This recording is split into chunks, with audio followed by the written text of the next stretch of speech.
All right, so what's happening on the way here on the bus is you have a lot of homeless people, again using the homeless theme, and clearly they have mental illness because they stand up on the street, right? And again, I talk about how they love to use these themes in these coercive persuasion program. All right, so you gotta understand that. She's showing it. She's speaking about it is one thing. And there you go again. Will it be understood for you? Listen to or these will people. you be left behind? Christ has made a way. Do they not understand in their very Bible, only about 240,000 of them is going to go into heaven, right? That's according to their Bible. All right? So I want you to understand what's the word I'm looking for here? Because it has to be a word that really define, what it is that they do, right? Their very Bible tells them only about 240,000 will get into heaven, right? But they are here, the millions of them. As I said, the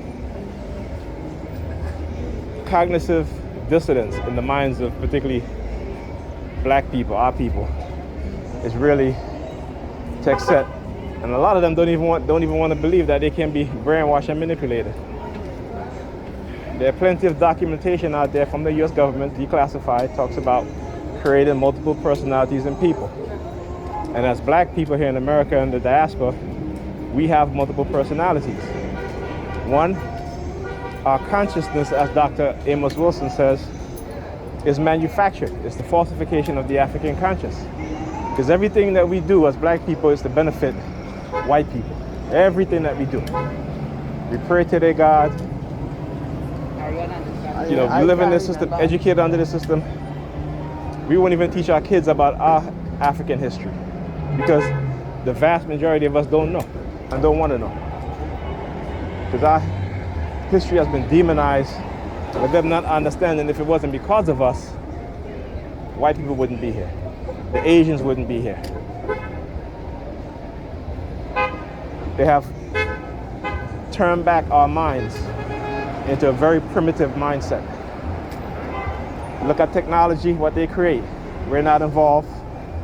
You look at African countries. They build more churches than manufacturing job industries, than tech industries. They build more churches, keeping their people in a state of mental slavery, mental bondage. And this is why you see China is doing what it's doing.